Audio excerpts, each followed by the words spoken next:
Doctora, buenas noches. Sí, ahora Buenas noches. presentamos, bienvenidos todos a nuestra penúltima clase ya. Bueno, doctora Katia, la sala es toda suya. A ver, ahora voy a presentar.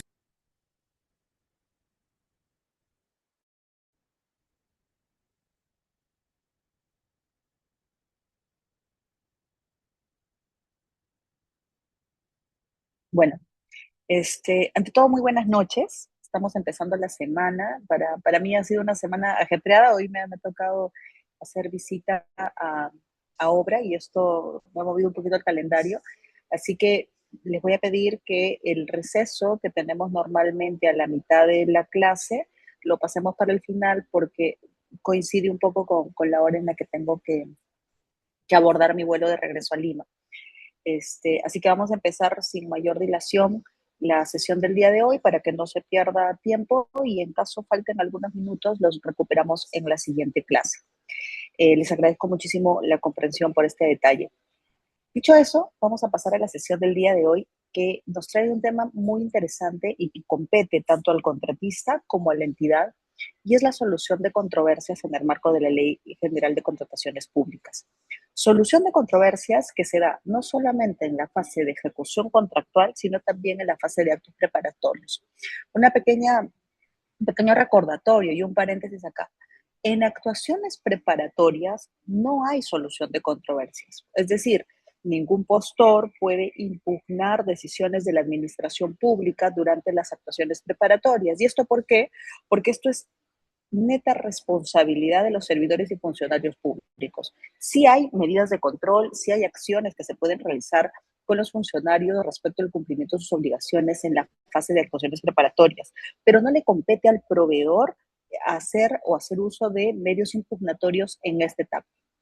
Donde sí tenemos actuaciones referidas a impugnaciones, a cuestionamientos, a las decisiones que pueda tomar la entidad durante la fase de selección y durante la fase de ejecución contractual, que son distintas. En la fase de selección, la única forma de iniciar una controversia y someter la decisión del comité o del órgano a cargo del procedimiento a una revisión es a través del recurso de apelación. No existe la reconvención, no existe la reconsideración, no existe. Lo único que existe en la fase de selección es la apelación. Muy bien. Y en la fase de ejecución contractual, ¿qué existe? Los medios de solución de controversias son la conciliación, el arbitraje y la JPRD. Y también vamos a desarrollar, a propósito de las funciones del Tribunal de Contrataciones Públicas, los procedimientos administrativos sancionadores. ¿A quién le inicia procedimiento administrativo sancionador? El Tribunal de Contrataciones Públicas le inicia a los proveedores del Estado. No es competente el Tribunal de Contrataciones Públicas para iniciarle un procedimiento sancionador a un funcionario servidor público que cometa una inconducta funcional. Me ha pasado muchas veces que los proveedores presentan denuncias ante el Tribunal de Contrataciones Públicas respecto de las actuaciones funcionales de determinados servidores públicos o funcionarios públicos, pero el tribunal no es competente. En todo caso, si quieren presentar una denuncia por una inconducta funcional, tiene que ser a la Contraloría General de la República, al titular de la entidad, etcétera. Mecanismos hay, pero el Tribunal de Contrataciones Públicas se va a encargar netamente de controlar, de iniciar, sancionar a los proveedores que incumplan la normativa de contrataciones del Estado. Dicho eso, pasamos, siguiente por favor, dicho eso, pasamos al primer medio de solución de controversias que vamos a ver, que les mencionaba hace un momento, que se da en la fase de selección, y esto es la apelación. La cuantía del procedimiento que se está llevando a cabo es lo que va a determinar si el recurso de apelación se presenta ante el Tribunal de Contrataciones Públicas o ante la entidad. Básicamente, la diferencia está en la cuantía. Si el procedimiento de selección tiene una cuantía igual o menor a 50 UITs, quien va a conocer el recurso de apelación es la autoridad de gestión administrativa, previo informe técnico legal que corresponda, pero va a ser la autoridad de gestión administrativa quien conozca el recurso de apelación. Si la cuantía supera las 50 UITs, independientemente de cuál sea este el valor, quien va a conocer el recurso de apelación es el Tribunal de Contrataciones Públicas. En ambos casos operan las mismas reglas, digamos. Hay actuaciones, supuestos no impugnables, hay una oportunidad de presentación de la apelación y además tanto el Tribunal de Contrataciones Públicas como la Autoridad de Gestión Administrativa tienen la obligación de seguir un procedimiento que permita la participación de las partes, tanto del impugnante como del tercero administrado, y además tienen la obligación de emitir una decisión que esté debidamente fundamentada y que tiene una estructura preestablecida, que lo vamos a ver el día de hoy, pero pasa por tener antecedentes, un análisis de puntos controvertidos, una decisión respecto del fondo y va a tener efectos. En ambos casos también se presenta garantías, como lo vamos a ver más adelante. Muy bien, el Tribunal de Contrataciones Públicas además también conoce los procedimientos cuya cuantía, independientemente de la cuantía, si es superior o no a los 50 UIT, cuando provienen de los acuerdos marco. Cuando la controversia surge de la implementación del acuerdo marco, también conoce el Tribunal de Contrataciones Públicas. Otro tipo de controversias que conoce el Tribunal de Contrataciones Públicas es cuando esta proviene de la nulidad o la cancelación del procedimiento, independientemente de su cuantía, y cuando existe algún acto que impide la continuidad del procedimiento. Por ejemplo, la pérdida de la buena pro, ¿no? Puede darse el caso que un proveedor que ha sido adjudicado con la buena pro, el postor considera que la entidad ha cometido un error al declarar la pérdida de la buena pro y en ese punto puede impugnar la decisión de la entidad y eso sería materia de conocimiento del Tribunal de Contrataciones Públicas. Entonces, ¿quién conoce por especialidad, por cantidad, más casos? El Tribunal de Contrataciones Públicas. La entidad únicamente va a conocer las apelaciones de los procedimientos cuya cuantía sea menor o igual a las 50 UITs. En el caso del Tribunal de Contrataciones Públicas, va a conocer las que son superiores a 50 UITs, los que provienen de acuerdo marco, los que son provenientes de una nulidad o la cancelación del procedimiento y cuando corresponden actos que impiden la continuidad del procedimiento de selección. Siguiente, por favor. Ahora, ¿qué actuaciones ¿qué actuaciones son no impugnables? Es decir, supuestos en los cuales no es procedente presentar un recurso de apelación. Este tema está directamente vinculado con la decisión que va a tomar ya sea la Autoridad de Gestión Administrativa o el Tribunal de Contrataciones Públicas, porque puede que un proveedor impugne algún acto que no corresponda a ser impugnado y en esos casos su apelación será improcedente. ¿Cuándo es fundado o infundado? Cuando hay un pronunciamiento de fondo. Muy bien. ¿Cuándo una actuación es improcedente? Primero, cuando lo que se está cuestionando son actuaciones preparatorias. Ya hemos dicho que las actuaciones preparatorias no son motivo de impugnación por parte de los proveedores. Además, cuando se trata de contrataciones menores, tampoco son impugnables las decisiones de contrataciones menores. Cuando lo que estás cuestionando son las bases o la integración de las bases. De aquí es una línea muy delgada. Si tu recurso de apelación como proveedor únicamente está sustentado en que el comité cometió un error en las bases y esto ha sido motivo de integración, vas a caer en un supuesto de improcedencia. Sí suele pasar que se presenta un recurso de apelación y que se advierte de la actuación del comité que esta actuación ha sido basada o sustentada en un error dentro de las bases. Y ahí, tanto la Autoridad de Gestión Administrativa como el Tribunal de Contrataciones Públicas tienen la competencia para advertir que hay un vicio que afecta el procedimiento, un vicio que genera la nulidad, en cuyo caso correrá traslado a las partes y, de ser el caso, declarará la nulidad de oficio del procedimiento de selección. Entonces, no puede un postor impugnar solamente, únicamente la integración o las bases mismas, porque se sabe que este documento del procedimiento ya ha sido sometido al escrutinio de los postores durante la fase de selección correspondiente. El registro de participantes es un acto no impugnable, no se puede cuestionar que otro postor se haya inscrito dentro del procedimiento de selección Y en los procedimientos que tienen diálogo o diálogo con negociación o diálogo competitivo, las actuaciones de negociación y diálogo tampoco son impugnables. Esto resulta ser una incorporación a propósito de la implementación de los contratos estandarizados en la Ley General de Contrataciones Públicas, la incorporación de la imposibilidad de impugnar la negociación o el diálogo competitivo también se presenta acá. En el caso de los procedimientos que tengan diseño arquitectónico, la evaluación del diseño arquitectónico, el puntaje que se le atribuye tampoco puede ser impugnado. Y finalmente, no pueden ser impugnados los procedimientos no competitivos, ¿no? Lo que por emergencia, por desabastecimiento, por proveedor único, no pueden ser impugnados. Estas actuaciones son inimpugnables. Eh,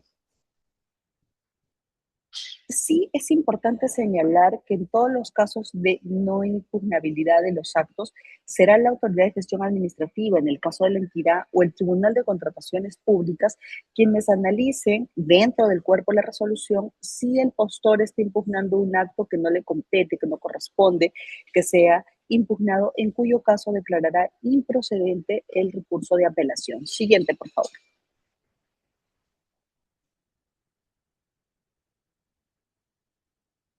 Siguiente, por favor. Muy bien. En cuanto a los plazos para presentar recursos de apelación, eh, la regla general es que son 8 días. ¿Cuándo aplica los 8 días para el caso de entidad o tribunal de contrataciones públicas?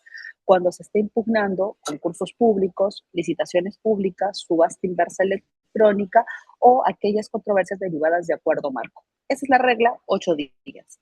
Sin embargo, en los procedimientos abreviados, ya sea concurso público abreviado, licitación pública abreviada, lo que se va a tener en cuenta, o comparación de precios también, o el procedimiento de selección para expertos, en esos casos se va a considerar 5 días para presentar el recurso de apelación.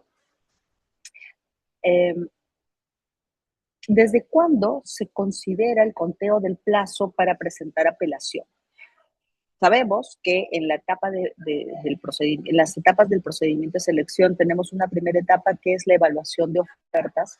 En la evaluación de ofertas se consideran subetapas: admisión, evaluación, calificación de ofertas.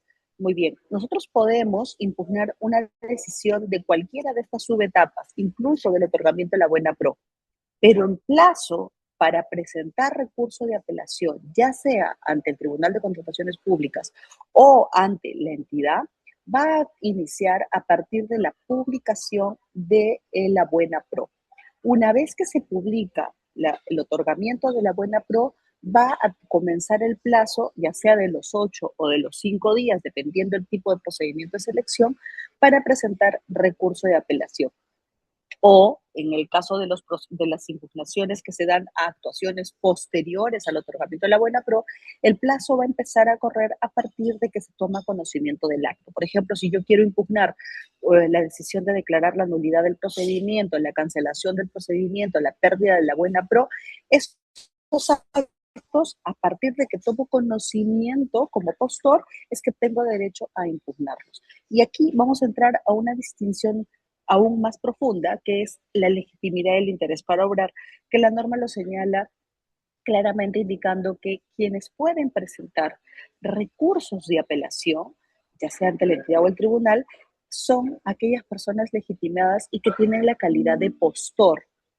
¿Qué quiere decir eso? Regresamos un poquito más a clases anteriores y advertimos que todo proveedor del Estado que participa en un procedimiento, habiéndose registrado en un procedimiento, tiene la calidad de participante. Si este proveedor que se registró además presenta oferta, tiene la calidad de postor. Si este postor ha sido otorgado la buena pro, se le denomina adjudicatario. Y si logra perfeccionar contrato, se le va a llamar contratista.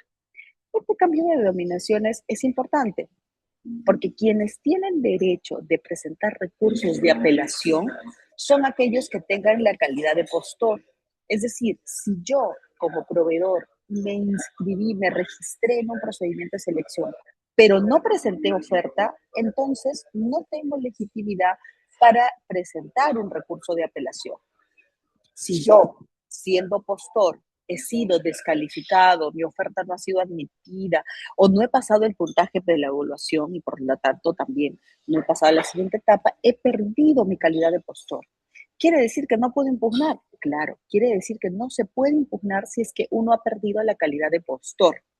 La alternativa que ofrece la norma es que la persona natural o jurídica o el postor, así sea en consorcio, que desee impugnar una actuación de cualquiera de las fases de selección, claro, lo va a hacer después del otorgamiento de la buena pro o cuando toma conocimiento, si es un acto posterior, pero lo primero que tiene que cuestionar es la pérdida de la calidad de postor que le otorga el derecho a impugnar. Dicho de otra manera, yo soy un postor que participo en una licitación pública y al momento de la evaluación el comité decide que mi oferta está mal, no ha cumplido con los requisitos necesarios previstos en la normativa, me ha faltado 2 anexos y decide no admitir mi oferta. Como postor, he perdido la calidad de postor una vez que el comité, vamos a suponer que estamos en un comité, ha emitido el acta diciendo que no se admite mi oferta. Ya perdí la calidad de postor. Si yo quiero impugnar tanto el otorgamiento de la buena pro como la decisión del comité de quitarme la posibilidad de continuar el procedimiento, es decir, de no admitir mi oferta, lo primero que tengo que impugnar es la decisión del comité de considerarme oferta no admitida. Luego podría impugnar otras actuaciones, como el otorgamiento de la buena pro, como la calificación a otros postores, etcétera. En la revisión que haga el Tribunal de Contrataciones Públicas o la entidad, lo primero que van a verificar es si efectivamente mi calidad de postor debió mantenerse. Si es que se determina que efectivamente yo presenté mal mi oferta y que estuvo bien que no me admitan, entonces mi recurso va a ser declarado improcedente. ¿Por qué? Porque se acredita que yo no tengo la legitimidad para obrar, para presentar el recurso de apelación.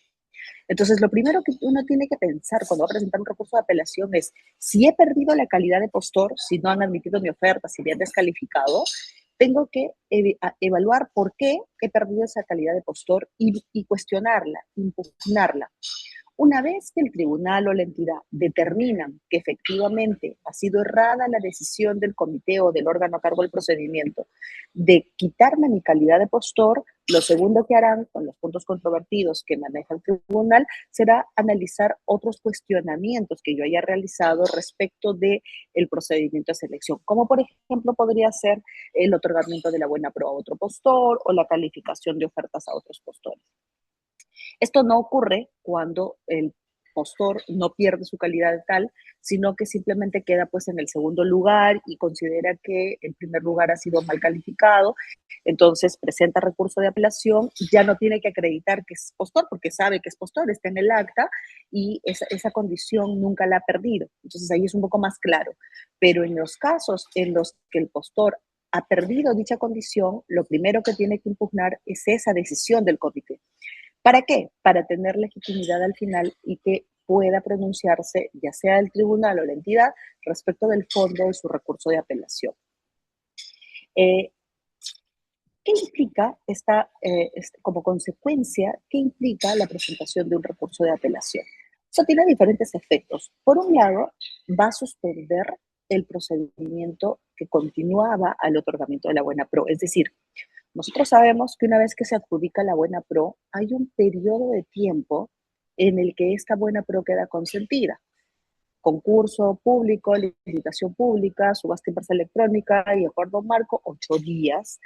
Si nadie impugna durante ese periodo, esta decisión de otorgamiento buena pro queda consentida y por lo tanto comienza a correr el plazo para la presentación de documentos para firma de contrato. ¿Correcto? Ahora, ¿qué ocurre si algún postor presenta recurso de apelación durante esta fase? Si se presenta un recurso de apelación, entonces este plazo se interrumpe y por lo tanto se suspende todo acto posterior. No sé qué quiere decir esto, que no se puede declarar consentida la buena pro, que no se puede perfeccionar contrato, que no se puede continuar con las actuaciones propias de la ejecución contractual. Se suspende. ¿Hasta cuándo? Hasta que el Tribunal de Contrataciones Públicas o la entidad tomen la decisión analizando el fondo o la forma respecto al recurso de apelación presentado.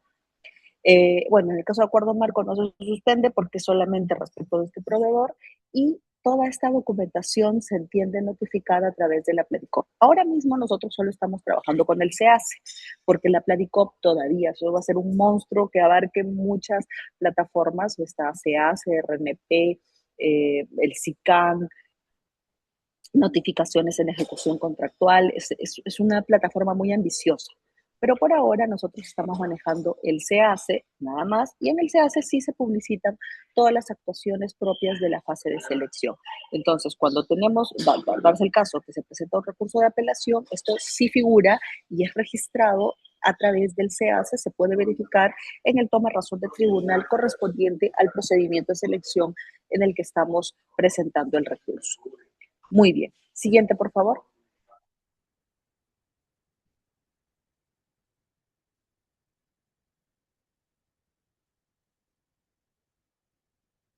Muy bien. Como les decía hace un momento, el recurso de apelación tiene varios hitos o varios diques de revisión. Un primer dique de revisión se presenta en la admisión del recurso. Cuando se presenta un recurso de apelación, la oficina de mesa de partes de la entidad o la oficina de mesa de partes del Tribunal de Contrataciones Públicas están obligados a hacer una revisión, un checklist, y esto en mérito a lo concerniente a la ley del procedimiento administrativo general. Es una aplicación concreta de la ley del procedimiento administrativo general. ¿Qué se revisa? Que se cumplan con los requisitos de forma que debe contener un recurso de apelación. Primero,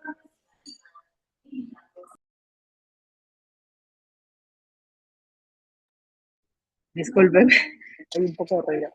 Lo primero es que tiene que presentarse la revisión de los requisitos de forma, la nomenclatura, la garantía, la firma, los fundamentos de hecho, los fundamentos de derecho. Muy bien. Una vez que se cumple con estos requisitos, es que el procedimiento pasa a trámite regular y se inicia su trámite según lo registrado, que vamos a ver en líneas seguidas. Ocurre que hay dos requisitos de forma que incluso son insubsanables, la nomenclatura del procedimiento y la firma. Entonces hay que tener muchísimo cuidado en que ninguno de estos dos requisitos falte. Puede faltar la garantía, puede faltar los fundamentos, pero no puede faltar en el recurso de apelación la nomenclatura y la firma. ¿Qué ocurre cuando mesa de partes se da cuenta que falta alguno de estos requisitos? Ya sea, eh, bueno, para no ser redundantes, cualquiera de los requisitos antes citados.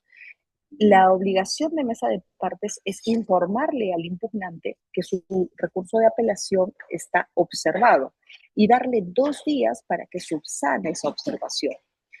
Son 2 días hábiles. Pasados los 2 días hábiles, sin que se presente la subsanación completa, el recurso de apelación se tiene por no presentado. Y si se tiene por no presentado, automáticamente la buena pro se considera administrativamente firme. Ahora, en el caso de que sí se presente la subsanación completa, comienza a correr el procedimiento regular para el recurso de apelación. En el caso de la improcedencia, que les hablaba yo hace un momento, eh, va a ser improcedente un recurso de apelación desde su presentación cuando se interpone ante una autoridad incompetente. Para los que son abogados, sabrán que la regla general de la ley del procedimiento administrativo general señala que cuando un administrado presenta un recurso de apelación ante un órgano incompetente, es obligación de la autoridad administrativa reconducir el trámite. ¿Qué quiere decir reconducir el trámite? Que la obligación es establecer a qué órgano le corresponde atender y derivarlo automáticamente para que lo atienda. Esta regla general no aplica en el caso de contrataciones públicas. ¿Por qué no aplica? Porque hay una norma especial, que es la norma de contrataciones públicas. ¿Qué dice la norma de contrataciones públicas? que cuando se presenta el recurso de apelación a una autoridad incompetente, entonces automáticamente el recurso deberá ser declarado improcedente. Miren qué importante. Esta regla que le aplica de manera general a la administración pública no aplica para el caso de las apelaciones en contrataciones públicas porque existe una regla general y esta regla general nos regula que no es posible hacer la reconducción del procedimiento cuando el administrado incurre en error. En concreto, si nosotros tenemos un proceso, por ejemplo, queremos impugnar una licitación pública cuya cuantía obviamente supera las 50 UITs y lo presentamos ante la entidad no tiene la obligación de decir, ah, te has equivocado, esto debió ir a tribunal y presentarlo a tribunal.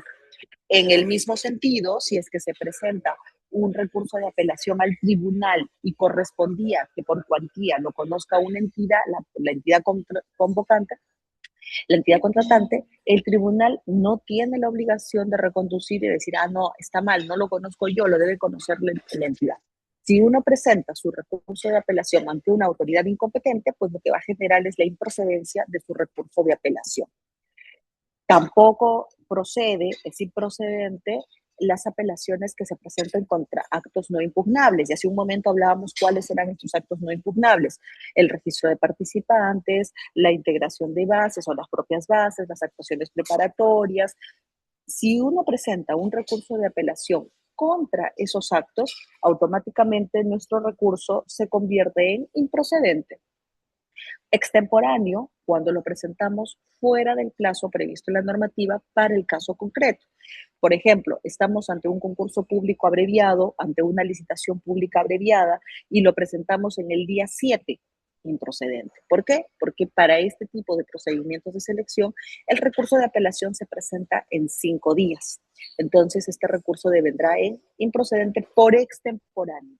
Con lo cual, y ya vamos a hacer con la aclaración, tanto en la inadmisibilidad como en la improcedencia, la autoridad competente, ya sea el Tribunal de Contrataciones Públicas o la entidad, no tienen la obligación de pronunciarse sobre el fondo. En la inadmisibilidad no pasan los aspectos de forma y en la improcedencia no pasa aspectos de fondo y por lo tanto no habrá un pronunciamiento sobre la materia controvertida que se quiere llevar a que el tribunal se pronuncie. En el caso, y lo habíamos referido hace un momento, es improcedente el recurso que se presente por parte de un impugnante no admitido o descalificado, siempre que este impugnante no admitido o descalificado no cuestione en el mismo acto de impugnación el extremo referido a su descalificación o a su no admisión. Tampoco puede impugnar la buena pro aquel postor que ha sido adjudicado con la buena pro. Es decir, el ganador no puede impugnar los actos de la buena pro. Ese recurso de apelación vendría en improcedente.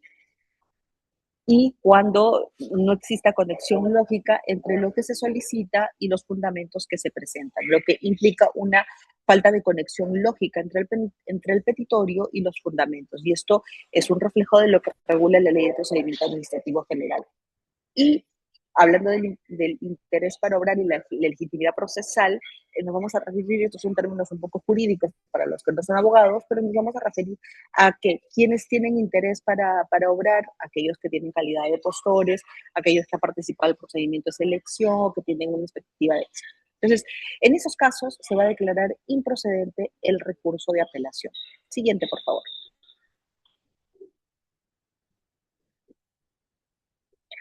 Yo había mencionado dentro de los requisitos de admisión de un recurso de apelación la presentación de garantías. Aquí hay una incorporación en la normativa de contrataciones públicas que a diferencia de la normativa anterior se ha puesto un poco más del lado del contratista.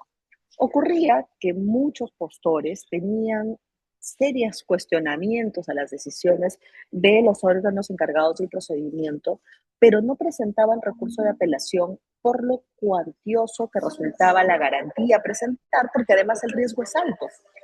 Ocurre que si la autoridad de gestión administrativa o el Tribunal de Contrataciones Públicas declaran improcedente o infundado un recurso de apelación, se va a perder la garantía, ¿no? En una proporción en el caso de la improcedencia para la normativa actual. En la normativa anterior se perdía todo. Entonces, ante la posibilidad de perder la garantía y dado que se trataba del 3% de la cuantía del procedimiento, muchos postores no presentaban recursos de apelación justamente por o por este miedo o porque los montos eran demasiado altos como para que una pequeña empresa o una MIPE presente recurso de apelación, limitando la posibilidad de las micro y pequeñas empresas de presentar recursos de apelación. Entonces, ¿qué ha hecho la normativa actual? Ha generado criterios distintos para la presentación de recursos de apelación. Se mantiene el 3% como máximo 300 UITs, pero se mantiene el 3% de la cuantía del procedimiento o del ítem que se desea impugnar, teniendo como tope las 300 UITs. Sin embargo, para el caso de las pequeño y microempresas, el recurso de apelación se presenta presentando una garantía del 0.5% del procedimiento, lo cual disminuye sustancialmente el monto de la garantía. En caso de consorcios, todas las consorciadas tienen que tener la calidad de pequeño y microempresa. Si una de las consorciadas no es MIPE, entonces tendrán que someterse a la regla del 3% para presentar recurso de apelación. Pero si las consorciadas en su totalidad son MIPE, entonces sí podrán acogerse a este 0.5% como garantía del recurso de apelación. Ahora, la garantía, si bien puede ser una garantía bancaria, financiera, una carta fianza, esta tiene que tener un tiempo de duración superior a los 3 meses y lo usual, en realidad, en el mercado es que se presente la garantía como depósito en cuenta. ¿En la cuenta de quién? Del OEC. ¿Cuál es el efecto de perder el recurso de apelación? Si es que el recurso de apelación es declarado infundado o es declarado improcedente o el impugnante se desiste, porque también puede darse el caso que el impugnante a la mitad de camino diga ya no quiero seguir con el recurso de apelación, en estos casos va a ejecutarse la garantía. ¿Qué significa ejecutar la garantía? Que el OEC o la Autoridad de Gestión Administrativa se quedarán con el monto correspondiente a la garantía presentada, ya sea el 3% o el 0.5%. En cualquiera de los dos casos, si es que la garantía es bancaria, ejecutará en la entidad financiera que emitió la garantía. En el caso que la apelación haya sido declarada infundada, se quedará con el 100%, al igual que en el caso del desistimiento del recurso de apelación. Y cuando el recurso de apelación sea declarado improcedente, por las causales que hemos visto hace un momento, entonces la garantía se ejecutará y se quedará con el 50%. ¿No? El 50% restante será devuelto al impugnante. Y esto también es una incorporación de la nueva ley, porque en la anterior norma, si tu recurso de apelación era declarado improcedente, entonces se te ejecutaba el 100% de la garantía. Ahora esto ciertamente es un poquito más flexible. ¿Y cuándo no pierdes tu garantía? ¿Cuándo te devuelven tu garantía? Cuando el recurso de apelación es declarado fundado, cuando el recurso de apelación es declarado, el procedimiento de selección es declarado nulo a propósito del recurso de apelación, o cuando existe denegatoria ficta. ¿Qué cosa es la denegatoria ficta?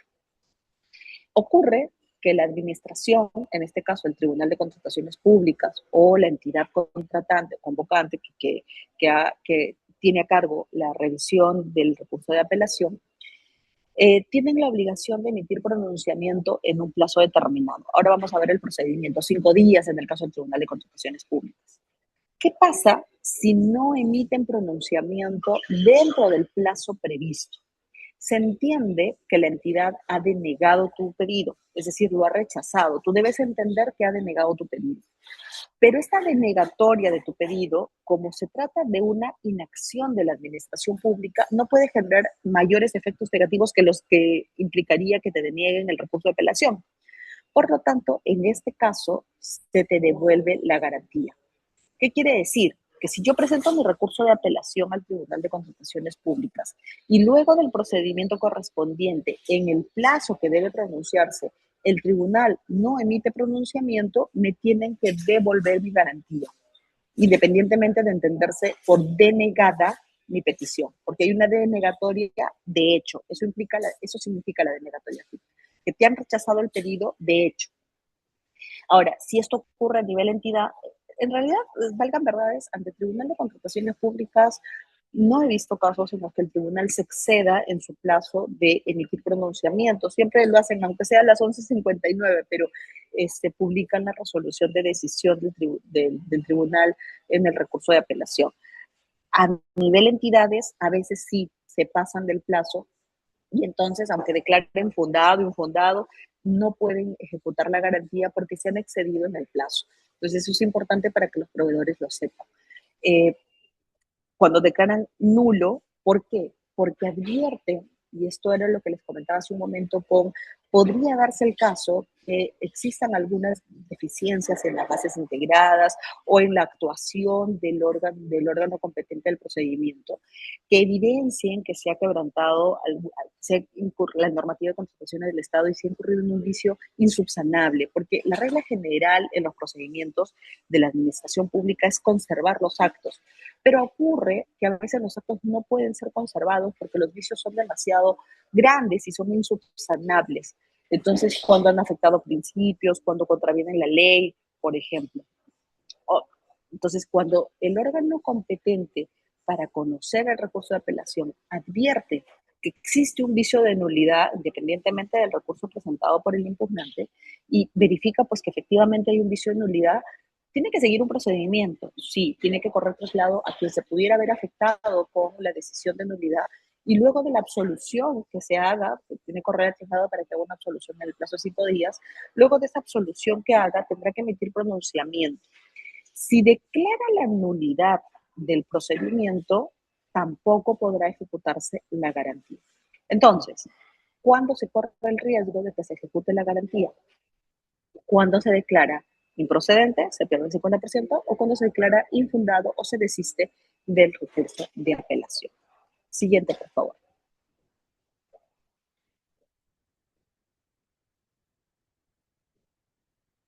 Erlín, siguiente, por favor.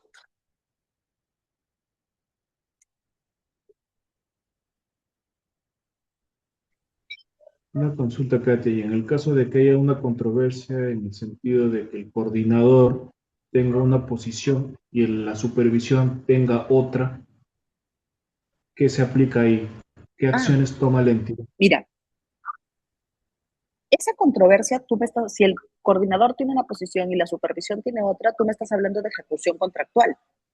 Y en ejecución Correcto. contractual, claro, o sea, todo lo que estamos viendo hasta el momento, la garantía, la apelación, lo que va al tribunal y tal, vamos a ponernos en contexto. De pronto empecé muy, muy temprano y no sé, no escuché la primera parte, pero todo lo que estamos viendo hasta ahora son los medios impugnatorios, que básicamente es la apelación, que se puede presentar en la fase de selección.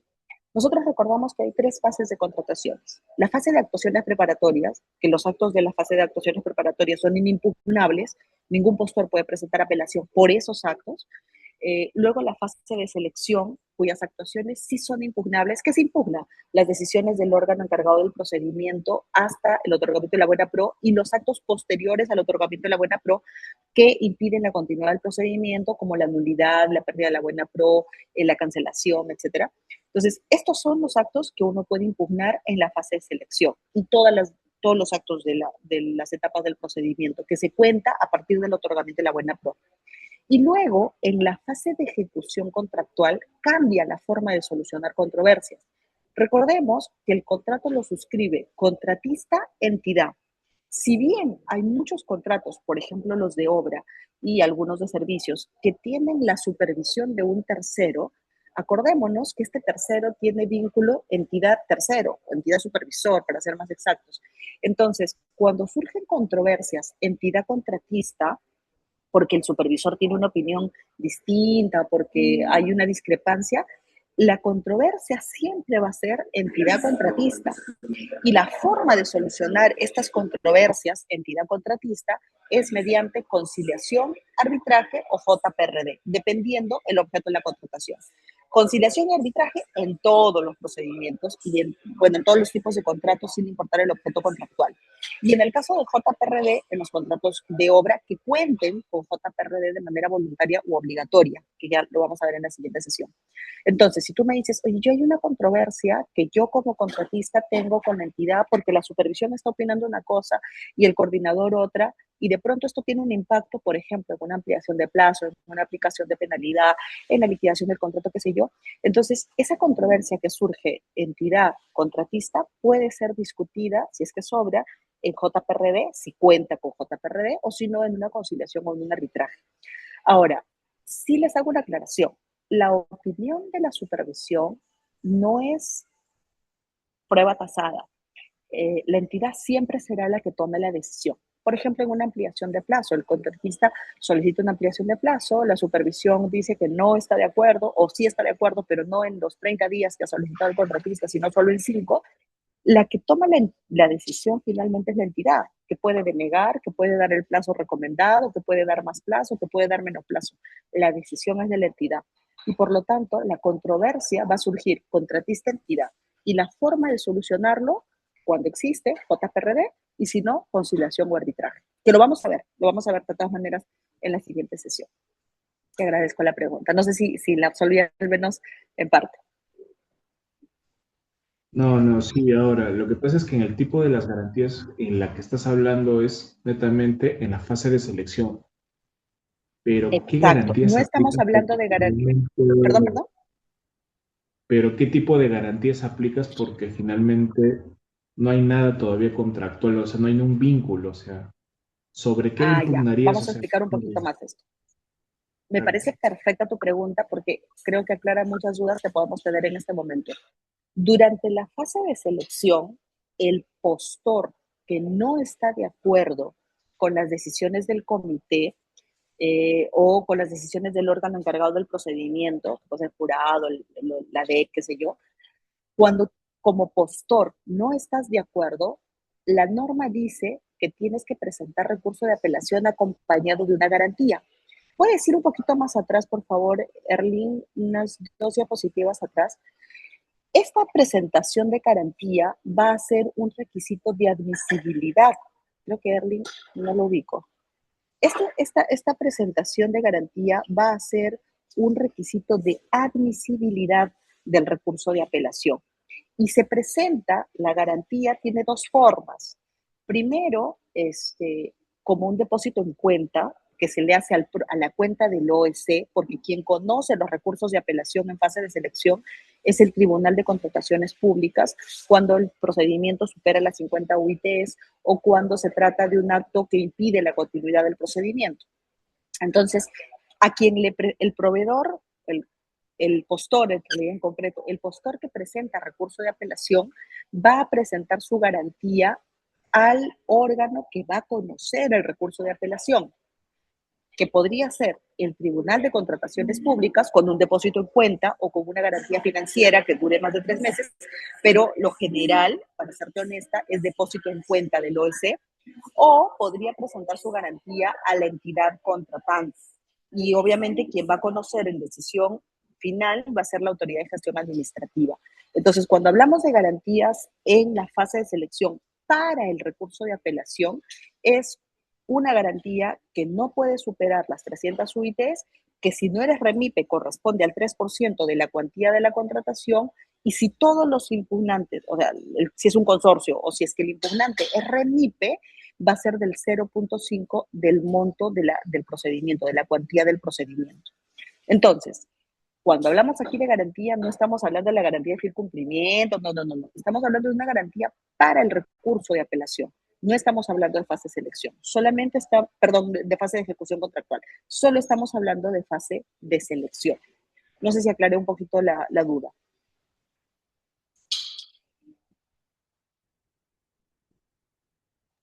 Sí, sí, creo que ya la en todo caso, igual es un tema que estarías regalando el dinero o le estarías pagando los honorarios a la OS solo para que te impugne Ya, pero alguna si tienes controversia. razón, es cierto, y justamente por eso es que se hace una modificación en la norma. Más que cierto, es un sentir general. Muchos proveedores, muchos postores no presentaban, o sea, no estaban de acuerdo con la decisión del comité, pero no presentaban recurso de apelación porque decían, oye, voy a tener que dejar de utilizar mi dinero, que es el 3% de la cuantía. Si era una licitación pública después de 8 millones, obviamente tu 3% va a ser importante. Entonces, decía, voy a dejar de utilizar mi dinero un mes y medio, más o menos el procedimiento de una apelación en tribunal dura mes y medio ya. Voy a dejar de utilizarlo 45 días para que me lo devuelvan, porque obviamente antes de apelar se estudia bien el caso, porque uno apela ganador. Y la expectativa es que uno gane el recurso de apelación y en ese momento, si ganas, si te declaran fundado el recurso, te van a devolver tu garantía. Esa garantía no se queda con el OS. ¿Cuándo la garantía se va a quedar con el OS? Cuando te declaran improcedente el recurso o cuando te declaran infundado, que quiere decir que apelaste y no tenías razón. En esos casos, sí, el OS se queda con tu dinero o la autoridad de gestión administrativa. Entonces, muchas veces tampoco se apelaba en procedimiento cuando era la autoridad quien iba a conocer, porque decía, bueno, la entidad no va a negar los propios actos que ha hecho su comité y por lo tanto es muy probable que pierda y no voy a apelar. Entonces, se ha hecho la norma para incentivar la presentación de recursos de apelación, buscando pues que las contrataciones se realicen de manera transparente, es disminuir el monto de la garantía. Antes era 3% para todos los casos, ahora es 0,5 cuando el impugnante es MIPE. Por ahí hay alguna Mire, incorporación. yo tengo Y una experiencia, doctora. claro, Hace cuénteme. unos 3 años en una licitación de más o menos 25 millones, presenté el 3%, son 750.000 con la seguridad de que todo lo que reclamaba estaba bien. Pero el OCE realmente resolvió, no resolvió, digamos, no poniéndose, digamos, en el pellejo del reclamante, ¿no? Al contrario, ¿no? Poniéndose en el pellejo del que supuestamente debía ganar esa obra, ya conversada, ¿no? Entonces prácticamente se me llevaron de la noche a la mañana 750.000 soles. Por eso yo le digo, ya es inútil cuando una obra ya tiene nombre propio, porque ahora es así, ¿no? Usted sabe las bases, todo. No nos hagamos los locos, pues. Yo tengo ya como más de 40 años como contratista y yo sé todo cómo se maneja todo esto. Eso es lo que está usted dictando, eso es lo utópico, ¿no? Pero lo real, usted sabe cómo es. Mire, yo sé que ese es un sentir general y lo comprendo perfectamente porque me ha tocado en todos los años, yo no tengo 40, pero sí tengo más de 15 años de experiencia en estos temas y he ganado muchísimas apelaciones. Honestamente, tengo buenas experiencias de haber obtenido adjudicaciones de buena pro con recursos de apelación, haber revertido decisiones de descalificación, de no admisión de ofertas con recursos de apelación, con pronunciamientos del Tribunal de Contrataciones Públicas. Sí es cierto que hay temporadas o hubo temporadas en las que las decisiones del tribunal han podido ser cuando menos cuestionables, sí, pero en líneas generales no me parece tan utópico la presentación de recursos de apelación. De hecho, uno revisa el portal web de lo que decide el tribunal y sí hay ciertamente bastantes apelaciones que se declaran fundadas. Ahora, mi recomendación es que antes de apelar se haga un análisis exhaustivo de lo que se pretende cuestionar. Entonces, bueno, y esto es parte de la práctica Mi profesional, pero recomendación es siempre primero hablar con los del OCE para ganar. Esa es mi recomendación. yo nunca he hablado con los del OCE y me ha funcionado, pero la idea es saber que tu recurso de apelación tiene sustento, ¿no?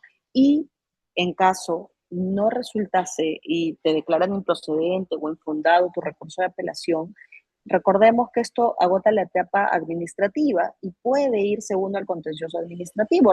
De hecho, no tengo muchos casos en los que se haya perdido, a ser exactos, dos o tres por causas muy puntuales. Y una de esas decisiones con las que yo no estuve de acuerdo con el tribunal, lo he llevado al contencioso administrativo y la Corte ha revertido la decisión del tribunal y está devolviendo la garantía al contratista. Pero son cosas muy puntuales. Entonces, mi recomendación es, si ustedes quieren presentar un recurso de apelación en fase de selección, lo primero que tienen que hacer es hacer una revisión exhaustiva de la materia que quieren someter a pronunciamiento del tribunal, analizar los precedentes de cómo decide el tribunal para saber si van a tener chance de ganar. Siempre se apela a ganador. Si hay una duda razonable de que se pueda ganar o no, pues de hecho, como hay dinero en juego, lo recomendable es pues, ser muy previsor antes de apelar sin haber revisado previamente el caso, pero eso de cada quien. Ahora sí, es cierto que hay mucho descontento respecto de la forma en la que el tribunal ha podido resolver algunos casos. Mi experiencia no ha sido tan negativa, pero sí les recomendaría que antes de apelar hagan una revisión exhaustiva. Erling, ¿me confirmas que estás por ahí para que pases a la siguiente, por favor?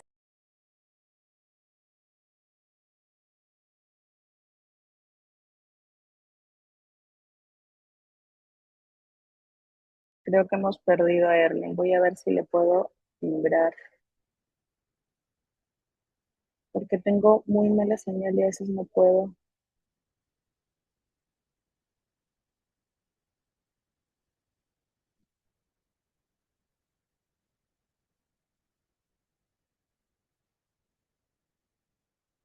Erling, buenas noches. ¿Me confirmas, por favor, si puedes pasar a la siguiente diapositiva?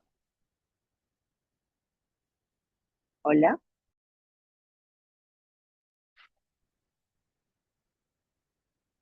A ver. Sí me gustaría que vean el siguiente cuadro. Se los puedo explicar, pero como dijo el señor Oscar, en alguna de las sesiones que se me fue la presentación, a veces no, con el gráfico es más fácil explicar lo que uno quiere decir.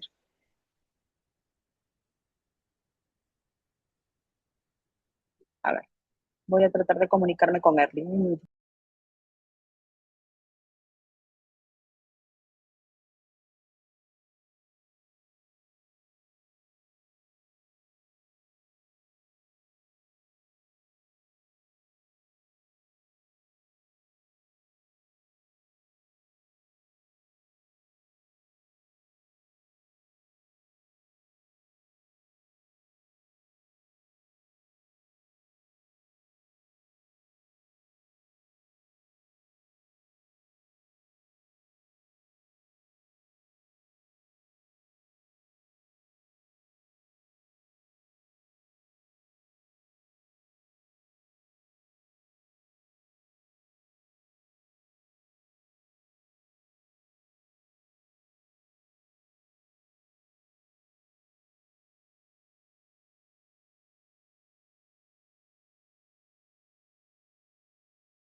Hola, hola. Ahora creo que ya nos puede escuchar. Te perdimos un momentito, Erling. Ya, Sí, ya estamos. sí. Ya, listo, superado.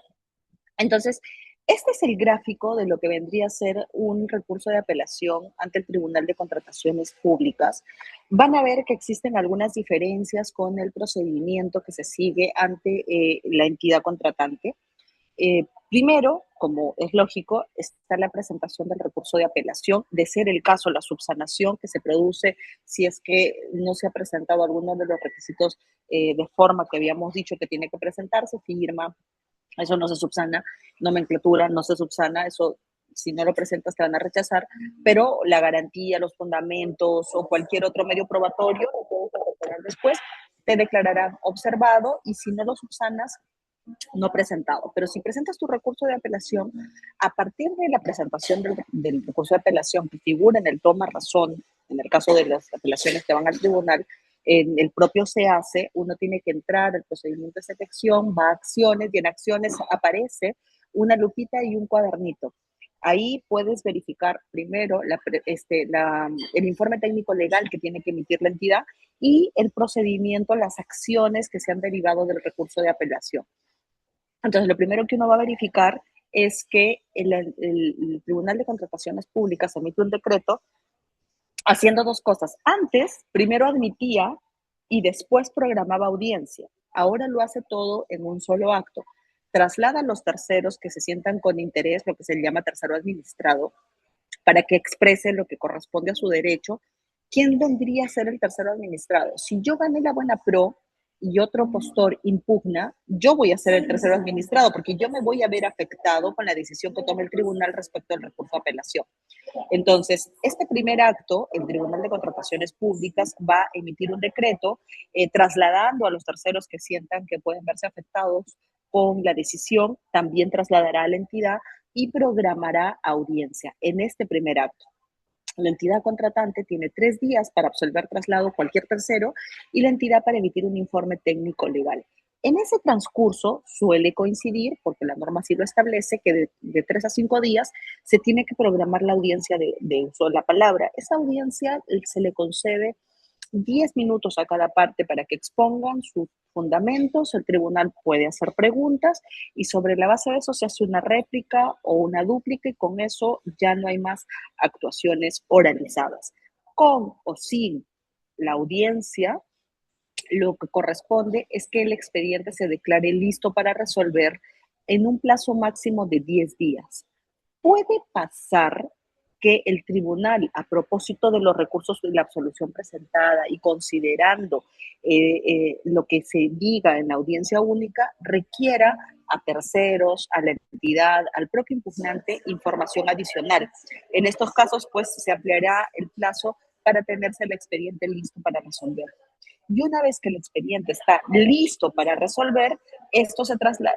El Tribunal de Contrataciones Públicas tiene 5 días para emitir su decisión definitiva, con o sin la absolución de las partes. Entonces, los plazos son, digamos, inamovibles una vez que se tiene el expediente listo para resolver, y en ese caso,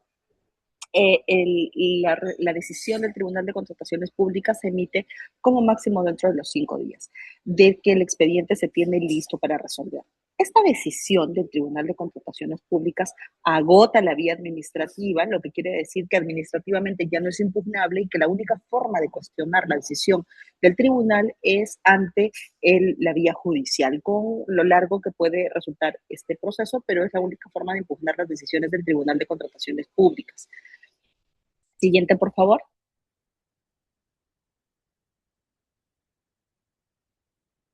Erling. Muy bien.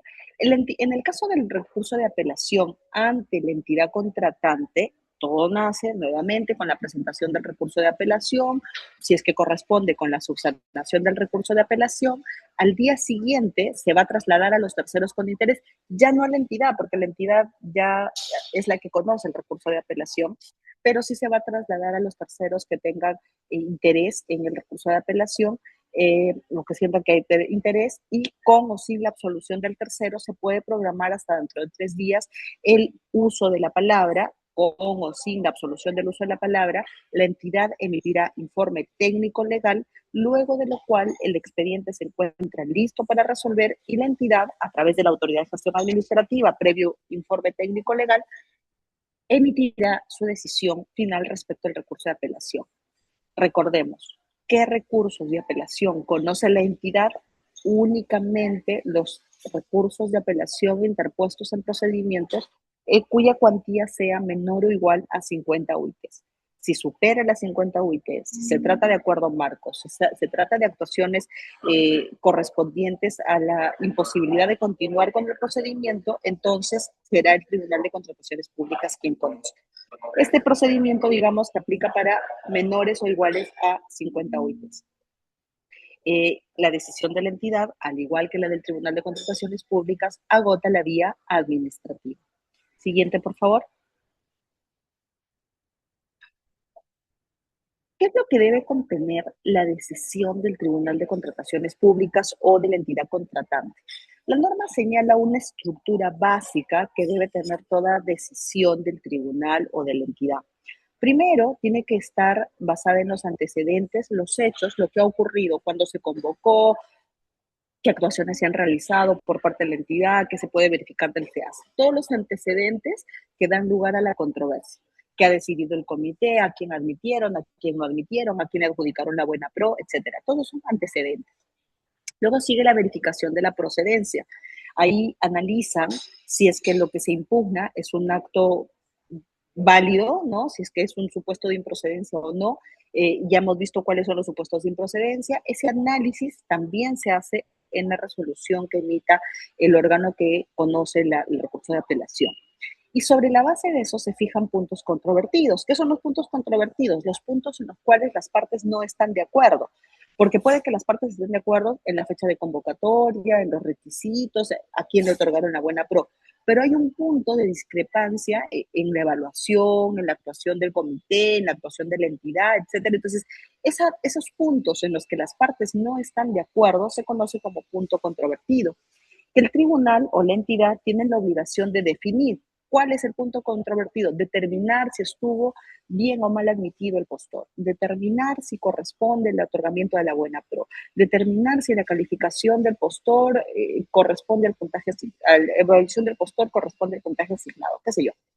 Entonces, se hace un listado de los puntos controvertidos y en el análisis de la decisión corresponderá pronunciarse pues de cada uno de estos puntos controvertidos para finalizar con un pronunciamiento sobre el fondo, es decir, con una decisión ya de fondo respecto de cada uno de los puntos controvertidos que va a dar lugar a la decisión de si esta es fundada o infundada el recurso de apelación, el procedente o nulo el recurso de apelación. Siguiente, por favor.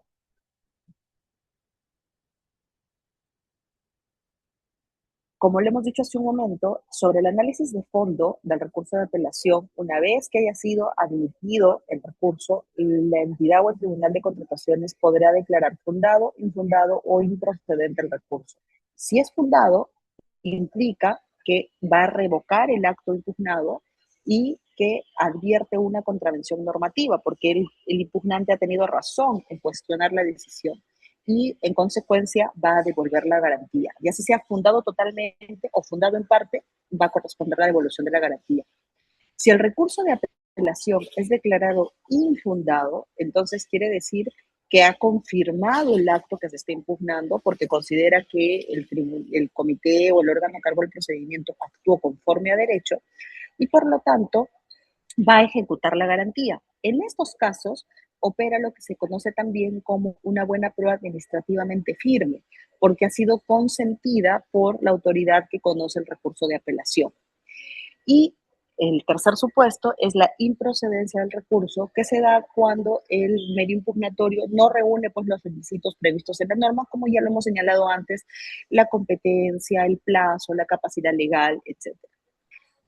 Existe también, y lo he dicho antes, la posibilidad de que en este tránsito la entidad o el Tribunal de Consultaciones Públicas evalúen la existencia de vicios de nulidad.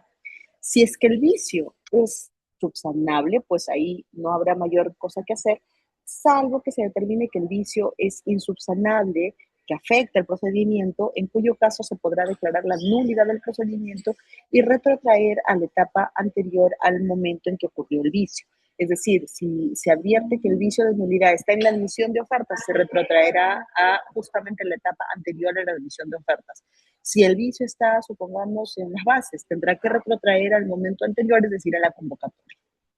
Eso es lo que corresponde a la nulidad del procedimiento.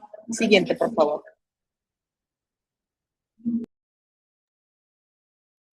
Muy bien. Siguiendo con las actuaciones del Tribunal de Contrataciones Públicas, yo les había referido más de una vez que el Tribunal de Contrataciones Públicas tiene competencia para actuar respecto de los proveedores del Estado. ¿Cuándo? Cuando un proveedor comete infracciones. Entonces, vamos analizando qué tipo de infracciones contempla la normativa para el proveedor del Estado, tenemos en cuenta que existe, de acuerdo a ley, aquí hay que respetar el principio de legalidad por el cual ninguna sanción puede ser considerada como tal si no está expresamente prevista en la normativa de contrataciones del Estado. Entonces, lo primero que tenemos que tener en cuenta es que el hecho que se nos imputa como de infracción, como de comisión de una inconducta o una contravención normativa, tiene que estar expresamente prevista en ley. En este caso, en la Ley de Contrataciones Públicas. ¿Quién es el único competente para sancionar a un proveedor cuando ha incurrido en una contravención normativa? El Tribunal de Contrataciones Públicas. No es la entidad, no es la Contraloría, es el Tribunal de Contrataciones Públicas. Y claro, la norma nos da un catálogo de supuestos de infracción que podrían ser susceptibles de sanción por parte del tribunal. El primer supuesto de infracción es retirar la oferta. Una vez que se presentan las ofertas, el postor no la puede retirar, no puede arrepentirse. Si lo hace, este hecho va a ser reportado por la entidad con un informe técnico legal al Tribunal de Contrataciones Públicas para que se le inicie un procedimiento administrativo sancionado. Retirar oferta.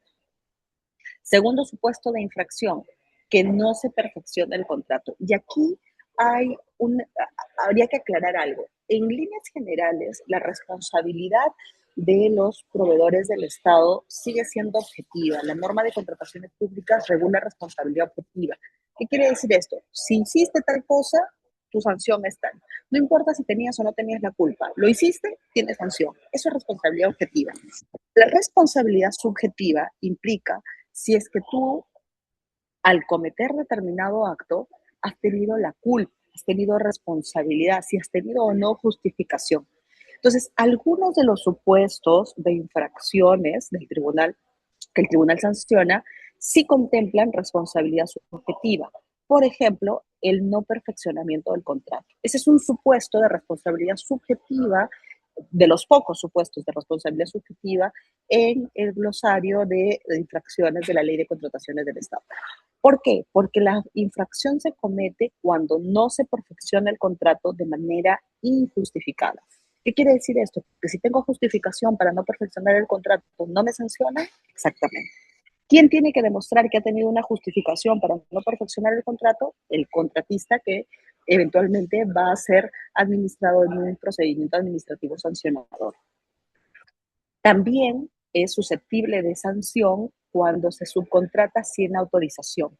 La normativa de contrataciones del Estado sí permite la subcontratación, pero le pone límites y ciertos requisitos. Uno de ellos es que la entidad autorice la subcontratación. Y esa autorización va a partir de, primero, que esté previsto en las bases, que no se supere el porcentaje de subcontratación, que no se trate de obligaciones esenciales, que el subcontratista cumpla con estar en el RNP y algunas condiciones que le permitan ejecutar el objeto de contratación.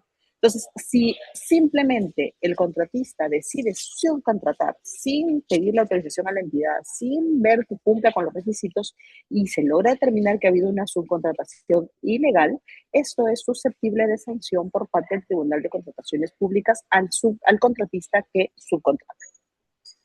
El incumplimiento de sus obligaciones contractuales, y esto va a tener muchísimo que ver con la resolución de contrato. Igualmente, el suscribir contratos sin contar con RNP. Y ustedes dirán, pero ¿cómo es posible? Si para ser proveedor tienes que tener RNP, si para ser postor tienes que tener RNP. Puede darse el caso que durante el procedimiento de selección y antes del profesionamiento y contrato se te suspende el RNP o te inhabiliten, o ocurren muchos supuestos. Entonces, si se incumplen las obligaciones contractuales o se suscribe el contrato sin contar con RNP, eso también es susceptible de sanción. Un hecho que era como un clamor general de las entidades públicas era las sanciones a los proveedores que cometen errores en la elaboración del expediente técnico de obra, porque esto eventualmente genera muchísimos problemas durante la ejecución contractual. De hecho, esta infracción tiene sus limitaciones, pero por lo menos ya se ha introducido como supuesto de infracción el ser el realizar un expediente técnico con deficiencias que no permitan la ejecución y que generen en la ejecución contractual deficiencias, modificaciones que generen gasto a la entidad. Y también, esta es una incorporación, la supervisión negligente también corresponde ser sancionada por parte del tribunal. Hace un momento yo les decía que cuando se presenta recurso de apelación, se suspende el procedimiento que continuaría al perfeccionamiento del contrato. Sin embargo, si es que se perfecciona el contrato, aún con la interposición de un recurso de apelación, ese proveedor que perfecciona el contrato también es susceptible de sanción. Cuando se contrata estando impedido de contratar con el Estado, ¿no? Muchos de los impedimentos no tiene por qué conocerlo la entidad, el proveedor sí, y aún así perfecciona el contrato, entonces será, en ese caso, será susceptible de sanción. Cuando se ocasiona la resolución de contrato o cuando, pese a que la entidad le notifica que debe subsanar vicios ocultos, todos sabemos que en los contratos de bienes, servicios y obras, el proveedor se compromete incluso de manera posterior a la culminación del contrato por responsabilidad y vicios ocultos. Entonces, si la entidad notifica al contratista que tiene que subsanar vicios ocultos y el contratista se niega a hacerlo, es responsabilidad y es susceptible de sanción cuando no sanea vicios ocultos debidamente notificados por la entidad y cuando presenta información, primero, inexacta, y también hay otro supuesto para la presentación de información falsa o adulterada. ¿Qué ha dicho el Tribunal de Contrataciones Públicas respecto a la presentación de documentación falsa? Ha dicho, bueno, el documento inexacto es aquel que no se condice con la realidad. O sea, si yo, Katia Zambrano, soy profesional, que me van a ofertar, me van a presentar como parte de una oferta y resulta que presento un certificado de trabajo que he trabajado en el OEC del año tal al año tal, en el puesto tal, y eso es cierto, pero el certificado que yo presento lo he hecho yo con información verdadera, pero lo he hecho yo, no lo ha hecho el OEC, entonces esa información sería falsa. Sin embargo, si yo tengo un certificado de trabajo que sí me lo emitieron, pero yo trabajé hasta el 5, pero le borro el 0 y le pongo 1, y yo trabajé hasta el 15, estoy adulterando un documento. El filtro que tiene el tribunal es, obviamente, no son peritos, no son autoridad judicial, porque ese es el cuestionamiento que siempre se le hace. El filtro que tiene el tribunal es preguntarle al emisor del documento. Aquí dice que el documento lo ha emitido el OEC. Entonces hay que preguntarle, señores OEC, ¿ustedes han emitido ese documento? Si el emisor del documento dice que sí, entonces el tribunal asume que eso es verdadero. Si el emisor del documento señala que no lo ha emitido, entonces ahí se entiende que el documento resulta falso o inexacto, dependiendo cuál es el cuestionamiento que se le hace al documento. Y esto genera dos tipos de infracciones. Una infracción es la presentación de información inexacta y otra infracción es la presentación de documentación falsa. Ahora, ante todos estos actos, luego del previo procedimiento administrativo sancionador, digamos que esto no es automático, hay un procedimiento que se debe seguir respetando principios como debido proceso, motivación, legalidad, tipicidad. ¿Qué quiere decir esto? Que te tienen que permitir ejercer derecho de defensa, que la decisión de la administración tiene que estar debidamente fundamentada, que lo que se te impute tiene que ser muy claro y que la razón por la que te sancionen tiene que tener directa vinculación con la imputación realizada y que además esto tenga una previsión en la norma. Entonces, cuando se cumplen todos estos elementos, efectivamente un postor, un proveedor del Estado podría llegar a ser susceptible de sanción. Esta sanción puede ser multa, puede ser inhabilitación temporal o inhabilitación permanente. ¿De qué va la inhabilitación? Va a depender del análisis que se haga en el procedimiento administrativo sancionador de acuerdo a los descargos y a los criterios que fija la propia norma para que se tome esta decisión. Sí.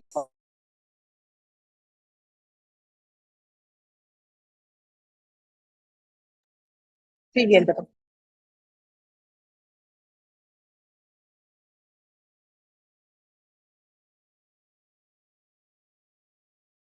Erling,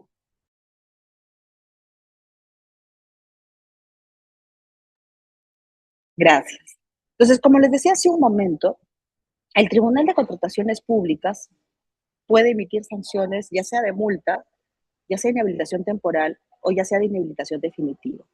La multa va a corresponder a las siguientes infracciones: cuando se retire una propuesta, cuando no se cumpla con perfeccionar el contrato, cuando se subcontrate sin autorización, cuando se incumpla obligaciones, cuando se suscriba contratos sin contar con RNP. En esos casos la sanción a imponerse será de multa. Acá hay que hacer una aclaración. Ocurre muchas veces que el proveedor es una persona jurídica que sufre una transformación societaria. ¿Qué podría ser una transformación societaria? Que de lo que era una IRL se convierte en una SAC o en una SRL o una empresa más grande la absorbe, etcétera. Todas estas figuras se han utilizado en algún momento para evadir la acción del Tribunal de Contrataciones de sancionarlos. Entonces, ahora la norma señala que incluso la nueva organización, la reorganización societaria, va a ser responsable y va a asumir las sanciones que le corresponderían a la empresa o al proveedor original. Entonces, ya con estas transformaciones societarias ya no se logra la evasión de la posible sanción que le correspondía a ese proveedor. Y también hay una aclaración muy importante en esta norma respecto de la participación en consorcios. Si bien hay muchos actos que son solidarios de los consorcios, especialmente el incumplimiento de obligaciones en procedimiento de selección o, perdón, en fase de ejecución contractual, la presentación de ofertas, etcétera, sí ha dejado sentado que cuando se trate o cuando se pueda individualizar la actuación de cada consorciado será responsable de la información que ha presentado y si es que ésta lo hace incurrir en una infracción. Por ejemplo, hay un consorcio, el consorciado A está impedido de contratar con el Estado y el consorciado B no. Sin embargo, participan del procedimiento de selección, perfeccionan contratos. Entonces, ¿qué ha dicho el tribunal? Ok, en estos casos es evidente que solo el consorciado A estaba impedido, por lo tanto será responsable de esa actuación, lo que no alcanzará al consorciado B. Pero esto obviamente tiene que ser sometido a la correspondiente probanza en procedimiento administrativo sancionador. Luego tenemos la inhabilitación temporal. La inhabilitación temporal viene como consecuencia de la imposición de multas a los tipos infractores que se han mencionado, cuando las multas o las inhabilitaciones se han dado en los últimos 4 años y superan los de 3 a 12 meses. Entonces, si antes te han multado por cualquiera de los supuestos que ya he citado, y te vuelven a multar dentro de un procedimiento administrativo y esto corresponde ya a una inhabilitación temporal. Entonces, el hecho de que ya tengas una multa y que te vuelvan a multar, entonces, por cualquiera de los supuestos anteriores, ya ameritará una inhabilitación temporal. Sin perjuicio de esto, ¿qué infracciones sí se sancionan con inhabilitación temporal? Errores en la supervisión negligente, errores en el expediente técnico, cuando no se perfecciona el contrato, cuando se perfecciona el contrato en recurso de apelación, estando en recurso de apelación, cuando se contrata estando impedido, cuando generas la resolución del contrato o cuando no cumples con subsanar vicios ocultos. La presentación de documentación inexacta también es motivo de inhabilitación temporal. Y aquí la norma, porque en el caso de multas anteriores o inhabilitaciones anteriores, la inhabilitación temporal va de 3 a 12 meses. En el caso de errores en el expediente, supervisión negligente, la inhabilitación va de 6 a 18 meses. En el caso de presentación de información inexacta, la inhabilitación va de 6 a 24 meses, con lo cual, gracias, con lo cual resulta una sanción ciertamente más beneficiosa que la normativa anterior, que si bien te podían sancionar de 4 meses, pero iban hasta los 36. Entonces, en este caso, la norma actual señala que la inhabilitación va hasta los 24 meses. Y cuando se trata de presentación falsa o adulterada, que es la sanción más grave, digamos, de las más complejas, las que más duramente sanciona el Tribunal de Contrataciones Públicas, la inhabilitación va de 24 a 60 meses.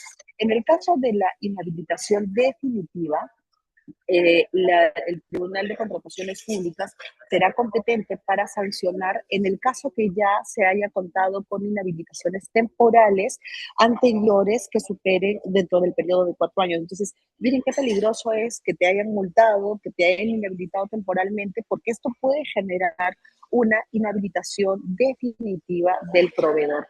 Y especialmente en este caso de la inhabilitación definitiva, acá hay una incorporación interesante que es la no consideración de los contratos menores o los de acuerdo marco, porque en este caso no va a aplicar la inhabilitación definitiva. Siguiente, por favor.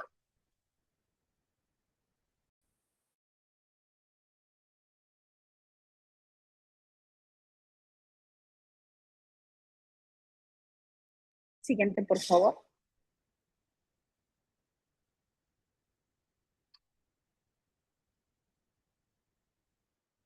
Erling.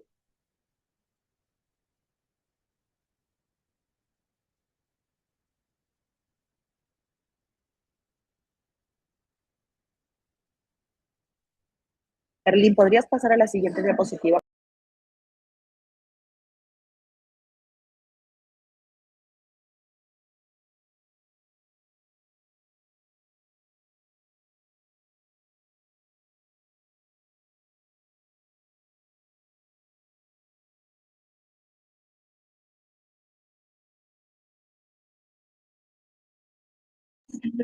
Es posible que el tribunal sancione por debajo del mínimo legal. ¿Qué quiere decir esto?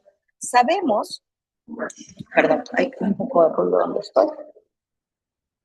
Sabemos que, como les mencionaba hace un momento, la norma establece topes mínimos y máximos para cada tipo de infractor, pero podría darse el caso que la sanción que imponga el tribunal sea incluso por debajo del mínimo legal.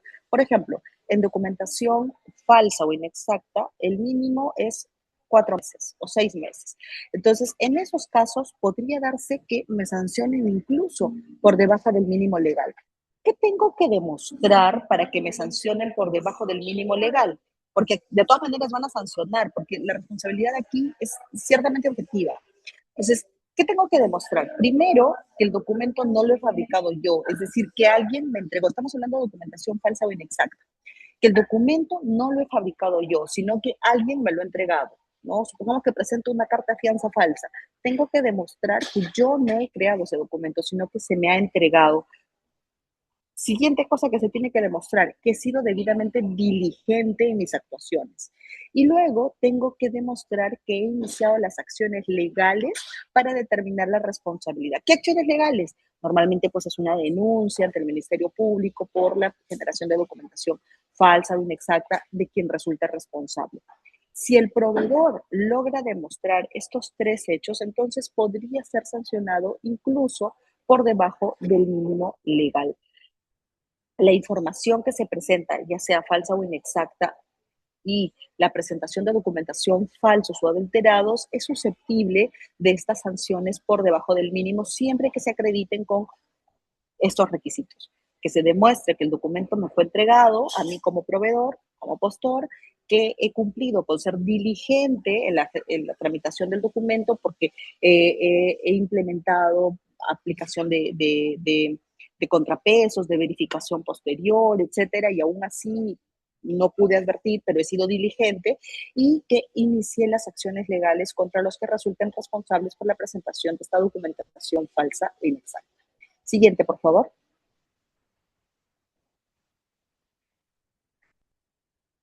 Siguiente, por favor.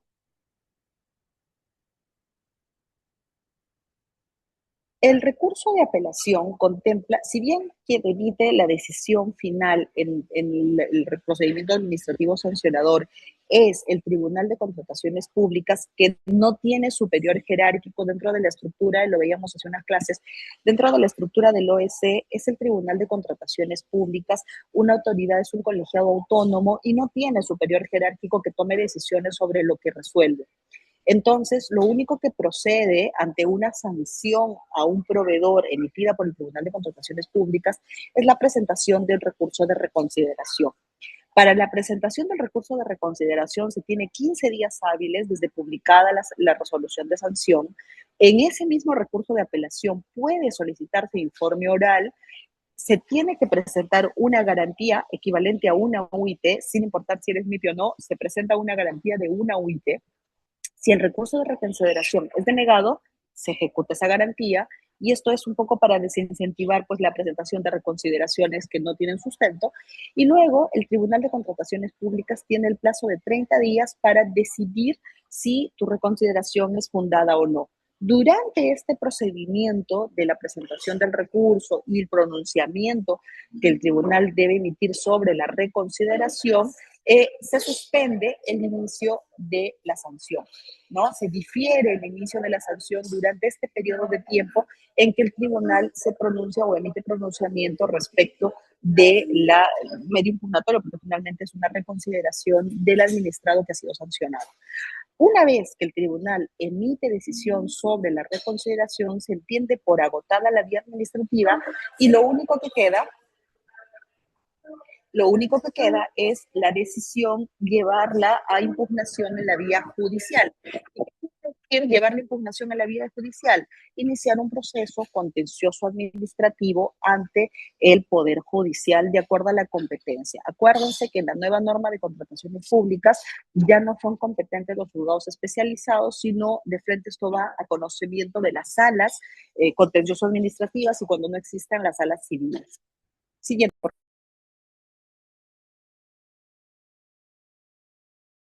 Ahora, el Tribunal de Contrataciones Públicas no es que tenga un plazo indefinido para sancionar. El procedimiento puede prescribir, puede suspenderse o puede caducar.